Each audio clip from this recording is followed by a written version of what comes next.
Sa kadikluman, asin kaliwanagang kani sa kuyang pinapakalayo baga, pinapabaga ko tabi niyo para sa samuyang marinated na chicken na sa kuyang piglalamas-lamas. Noted po, hinugasan ko man tabi dyan sa kung kamo, deman po ali sa bagong po. Joke lang po. Marinated ko na yan. Pamaasal kami panira kanin sa muyang mga junakis. Nasa pag-asal lang po ako dyan. Dadang-dang lamang. Kasi sobra po pala ning kainitan kasubagong panahon. Kapistahan po ni kang barangay Bagamilon.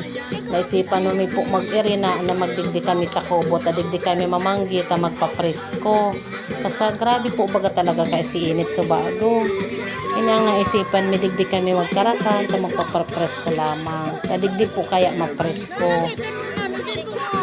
Maduros-duros ta na sa ibabaw kami kantok-tok.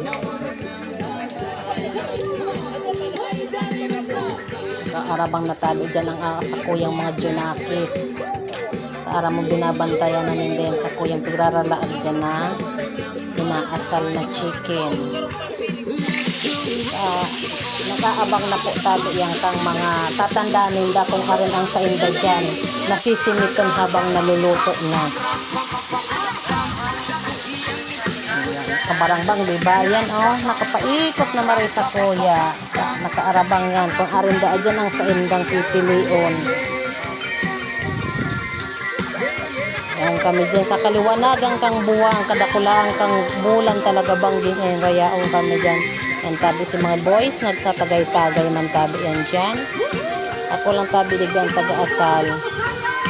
Ako ang naka-schedule na para asal kaniyong mga kakanan kaniyong mga junakis.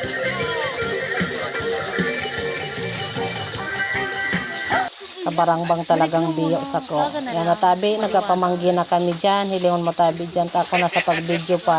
Kaya pa man po tabi kaya ako dyan rotos. Nakaduang timplang gaya akong kape bago dyan magkakan.